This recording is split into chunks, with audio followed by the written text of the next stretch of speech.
안녕하세요. 국어국문학과 김민지입니다. 모두 마음은 건강하신가요? 여름이 다가와 몸도 마음도 쉽게 지치는 계절입니다.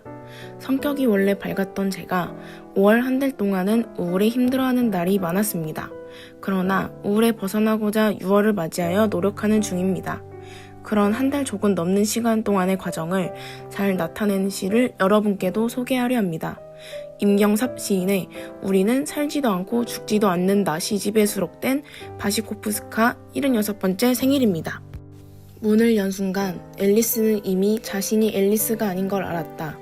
자신의 몸집이 문고리를 비틀기 이전에 비해 한층 커져 있었기 때문이었다. 자기 자신이 아닌 자신을 뭐라 불러야 할까? 문턱을 넘어선 앨리스는 문고리를 잡은 채 한참을 고민했다.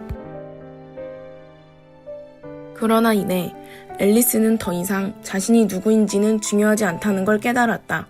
개울등 너머로 소리 없이 흐르고 있는 도랑과 그 위에서 쉼없이 몸을 바꾸고 있는 석양빛이 한눈에 들어왔기 때문이었다. 강은 흘러가 버리는 걸까 흘려보내는 걸까 제자리에서 한순간도 멈추지 않는 도랑을 앨리스는 근심에 찬 눈으로 바라보았다. 그러나 이내 앨리스는 흐르는 것을 도랑이라 부르든 들이라 부르든 숲이라 부르든 아무런 의미가 없다는 사실을 깨달았다. 문턱 너머에 있는 자신이 서 있는 곳이 아니고 그곳의 저편이 바뀌었다. 밖으로 나가봤자 그곳은 언제나 어딘가에 아니었다. 앨리스는 자신이 뿌리 박힌 식물처럼 영원히 배경 밖으로 빠져나갈 수 없음을 알아차렸다. 늙어간다는 건 새로운 문턱을 넘는 일이었다. 이미 여름은 가고 10월이 다가와 있었다. 우리는 살지도 않고 죽지도 않는다. 첫 행부터 저의 마음을 잘 대변합니다. 저는 5월 한 달 동안 우울한 감정을 가졌습니다. 우울한 제 모습이 제 원래 모습이 아닌 것 같고 변화한 내가 이제 어떻게 해야 할지 모르는 상황이 앨리스와 같다고 느꼈어요. 그러나 이내 앨리스는 더 이상 자신이 누구인지는 중요하지 않다는 걸 깨닫습니다. 이유는 개울뚝 너머로 소리 없이 흐르고 있는 도랑과 그 위에서 쉼없이 몸을 바꾸고 있는 석양빛이 한눈에 들어왔기 때문입니다. 이는 제가 우울한 상태에서 한 생각과 같습니다. 이유 모를 우울함이 힘들어하는 저는 그 우울의 원인을 찾기보다는 이유를 모르기 때문에 이 우울을 극복하기 위한 노력하려고 했기 때문입니다. 앨리스가 더 이상 자신이 누구인지 중요하지 않다는 것을 깨달았듯 저도 우울 그 자체보다는 우울 극복에 대한 것에 중점을 맞추기로 했습니다. 또한 이유도 같습니다. 흐르고 있는 도랑과 석양빛이 저에게는 우울로 보내는 시간이 아까웠고 저에게는 우울함이 아닌 다른 감정으로 보내야 할 일상이 있다는 것으로 느꼈기 때문입니다.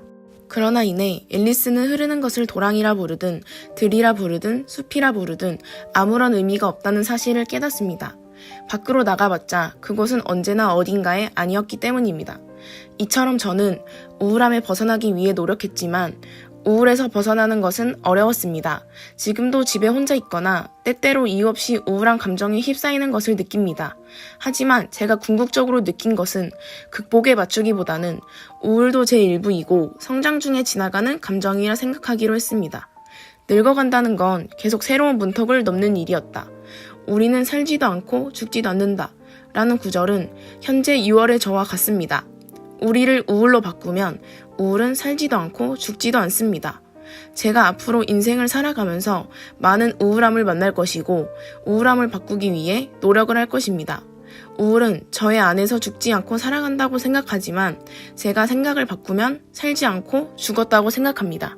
이 시를 읽으며 앨리스와 저의 마음이 같다고 느꼈습니다. 저의 마음 상태를 대변해주고 그 과정에서 제가 해왔던 생각에 대해 말해주는 저의 마음을 전달하는 시라고 할 수 있습니다.